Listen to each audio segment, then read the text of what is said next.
There are other developments that I think are positive and make one somewhat more hopeful for the future.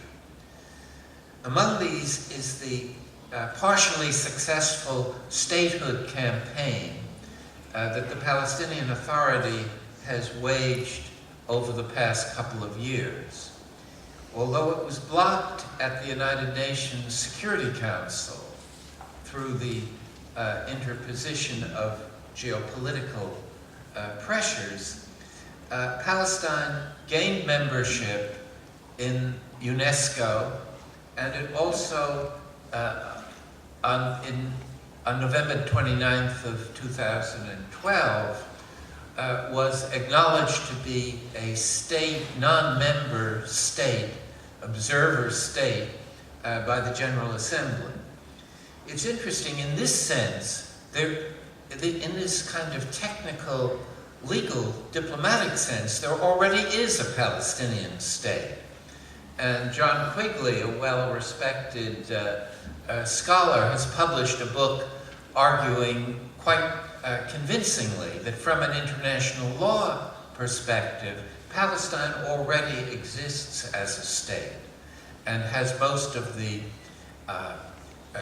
prerogatives, potentially, that a state would have. So there is a difference in status that could be, that could lead to a more militant tactics on the part of the Palestinian Authority. And what is feared, I think, by those that support the status quo is some kind of recourse by Palestine to the International Criminal Court or to some other body that could adjudicate authoritatively on the violations of international criminal law and international human rights law that are associated with Israeli policies. I think also that is a positive development has been the change in the main tactics of Palestinian resistance in the direction of nonviolence. This has enabled a growing solidarity movement globally to evolve, and it has strengthened the so-called BDS campaign, boycott, divestment, and sanctions, which has scored a series of recent victories, including the success of several divestment initiatives at a growing number of American universities. Also, I think the behavior of Palestinian hunger strikers in the last several months has dramatized the cruelty of the occupation. And it has done so in a variety of ways that I don't have time to discuss, but are part of a wider process that has led to a shift in world public opinion from seeing the Jewish population of Israel as essentially the victims of a historical genocide in the form of the Holocaust, to a converting of that perception in world public opinion to seeing the Palestinians as an essentially oppressed people.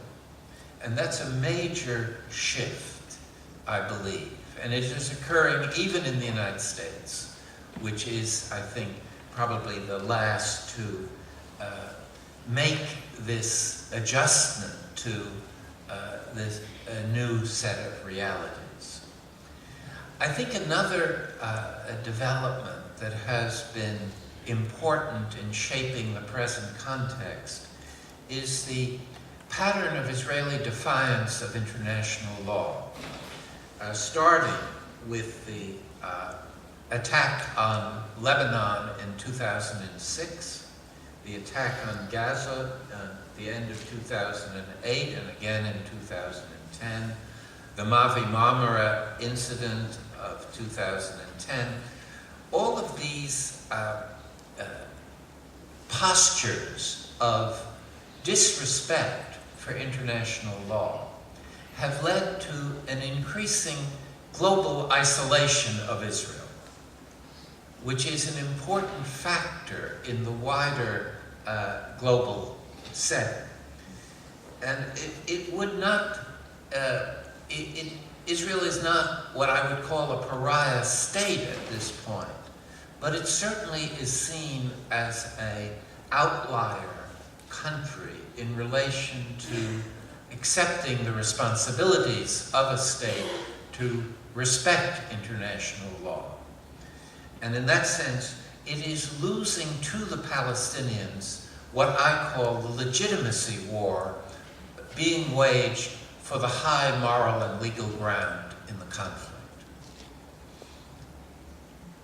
A further positive development from the perspective of the Palestinian struggle is the reorientation of Turkish foreign policy, both in terms of a weaker relationship with Israel, if not a tense and antagonistic relationship, but also a greater show of support for the Palestinian struggle, and particularly for the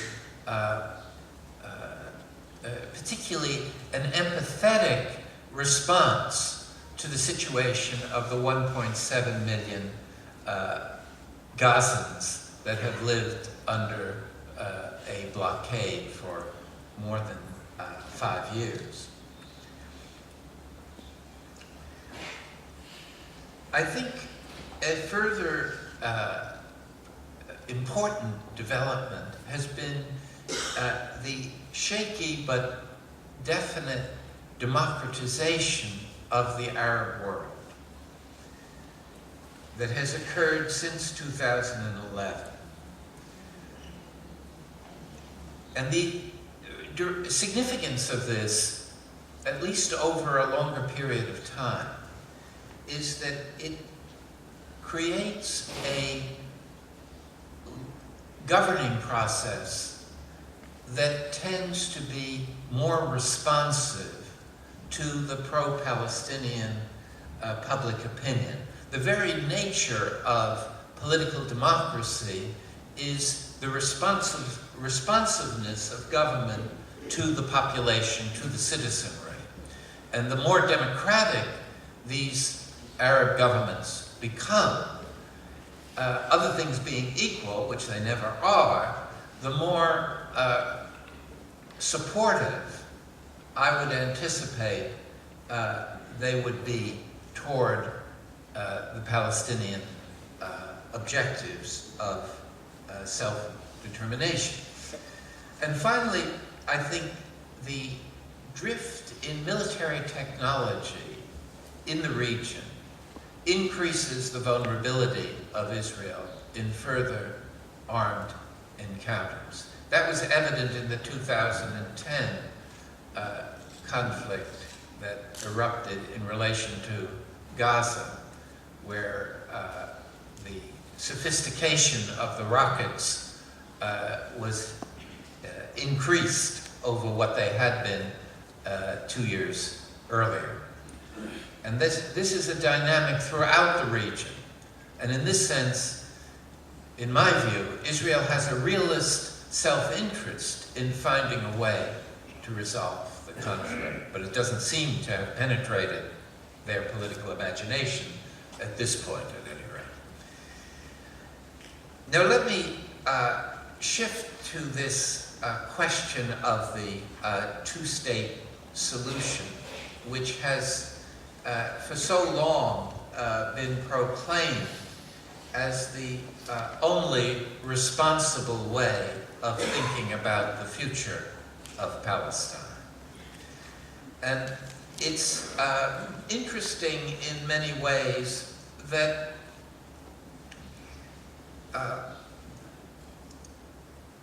even peace activists in Israel, such as Jeff Harper, who's a very clear-thinking person,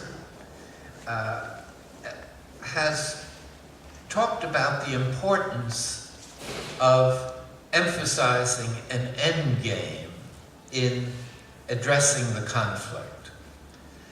And another highly respected Israeli peace activist and former Knesset member, Yuri Avneri, made remarks that were very similar to the comments that President Obama made when he visited Jerusalem just last month. And I think it's worth quoting the Avneri language, because it is quite disturbing in one way for someone with his outlook. What he says is, peace must be based on what is commonly called the two-state solution, two states for two peoples, for the Israelis and the Palestinians. It is not only the best solution, it is the only solution. Those who bandy about other solutions are deluding themselves. There is no other solution. And then Obama's words on the following day to an audience of young Israelis in Jerusalem. And Obama said this: peace is possible. I'm not saying it's guaranteed. I can't even say that it is more likely than not. But it's possible. Negotiations will be necessary. But there's little secret about where they must lead. Two states for two peoples. Now, what I think is interesting in a way is that beneath this common advocacy, there really are two models of the two-state solution. Never has the cliche, the devil lies in the details, been truer than it is with respect to the discourse on what two-state means. For Avneri, who takes a humanistic approach, it would mean full Israeli withdrawal to the 1967 borders, security and sovereignty rights on an equal basis for both Palestine and Israel, a Palestinian capital in East Jerusalem, removal of the settlements, and a significant recognition of Palestinian refugee rights. That model of a two-state solution is rather attractive from a Palestinian perspective, given the constraints imposed by present realities. In contrast, what Obama stressed and what Secretary of State Kerry elaborated upon was a much different image of a two-state solution. It stressed security, but only for Israel. And the formula for security included the presence of Israeli military forces in the Jordan Valley, very little dismantling of settlements, significant modification of borders, and generally a silence about the future of Jerusalem and a overriding sympathy with the reluctance of Israel to move toward any kind of reconciliation. But what is, I think, important to understand is that both of these models of a two-state solution are from the perspective of being political projects, non-starters. Avneri is too optimistic about what is attainable given the character of the Israeli leadership and the Israeli approach to these issues. No foreseeable Israeli government would embrace a two-state model of the sort that Avneri was advocating as the indispensable foundation of a peace, sustainable peace based on a separate Palestinian state. In contrast, the Obama two-state model should not be entertained by any legitimate Palestinian leadership. It offers too little, and it offers it in a form that would not be acceptable to the Palestinian public over time, in my view, and certainly not to the to Palestinian refugees, refugee community, and it would not be acceptable, of course, to Hamas. And so the notion of this Obama model is one that continues the global mirage of a negotiation to a bridge to nowhere. It's essentially a bridge to nowhere. And so where does this leave us? If both of these ways of thinking about the two-state solution seem not viable as political projects, how should we think about the present situation? And what I would say, and I realize that it may seem provocative, is that no image of an end game or a solution at this time is possible as a viable political project. In other words, what I'm really trying to express is that the political preconditions for achieving a sustainable and just peace do not presently exist. And we should not fool ourselves and others by pretending that they do. It's not something without consequence.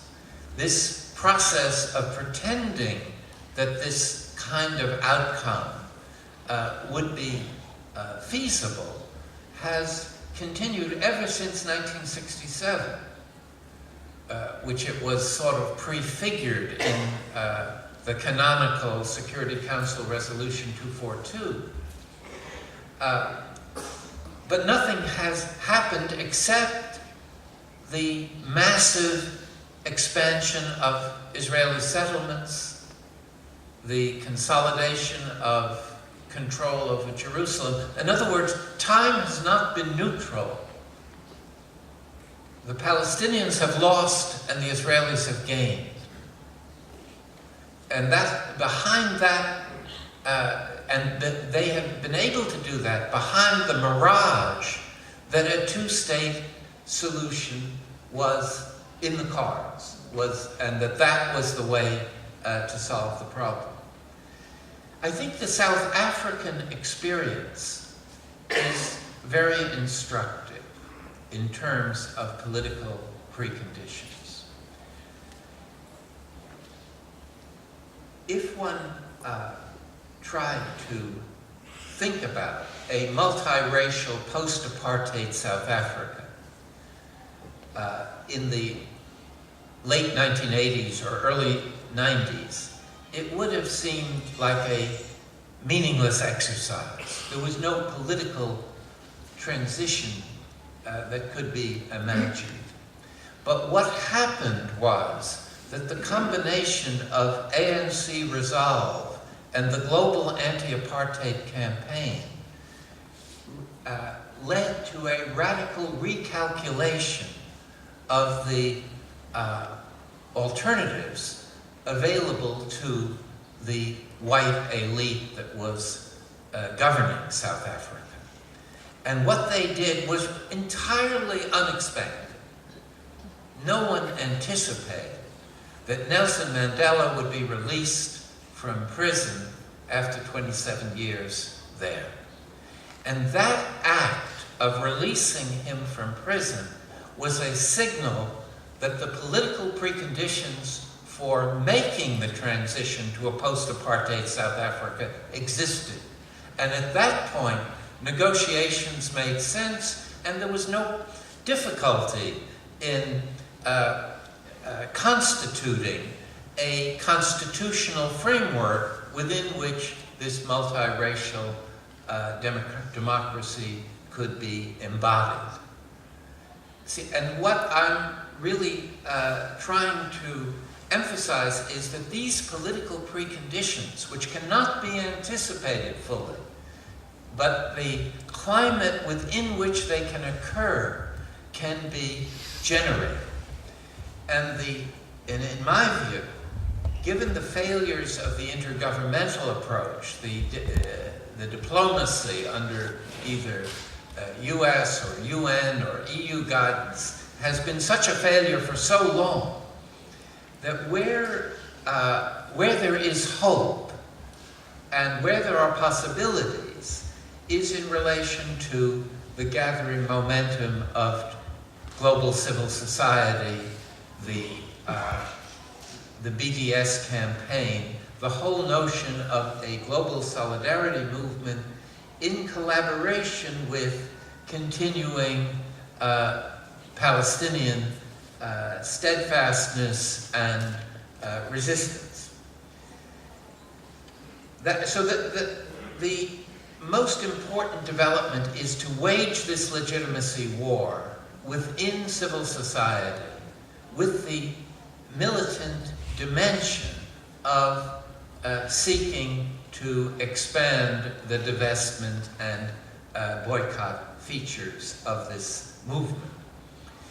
A second element seems to me to be the